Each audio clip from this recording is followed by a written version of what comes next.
What's good, everybody? My name is Jay Fatty. Welcome back to another video. Today we're going to talk about evolving your sample chops, okay? You don't have to just do the same sample chop throughout the whole beat. So let me show you what I'm talking about. So I'm going to just play the first 16 bars of this track. Let's get it.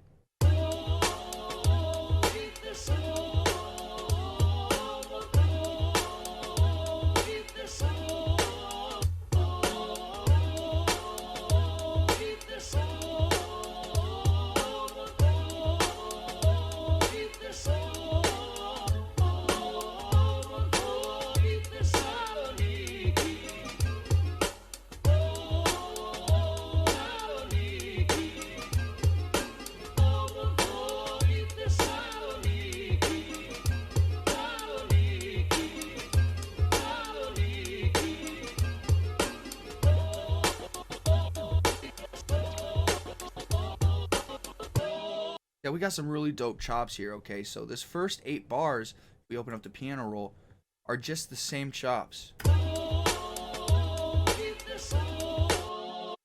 And then we move over here, but it changes up, as you can see.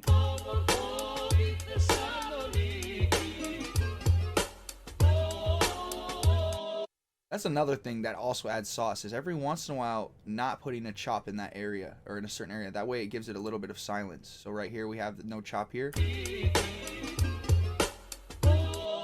just ends right with that snare and it sounds really nice. Now the other thing that I also did was add some stutter effect on gross beat. So you're going to want to go to the area where you see the scratch patterns, okay? And that's where you can add some dope scratching effects to your beats or your samples.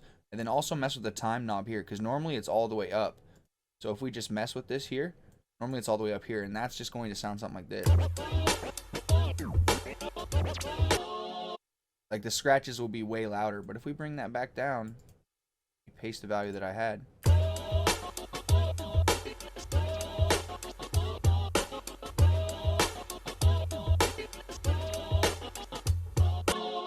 It adds a lot more bounce and sauce to that sample chop. So yeah, don't be sleeping on those little tips. Just some simple tips. Evolve your melodies or your sample chops just by doing little things like that, okay? You can be very simple with it. That's pretty much it. If this video brought you value, please leave a like, hit subscribe, and hit the little bell. Make sure you stay safe, stay striving, and always be getting it. Much love, y'all. Peace.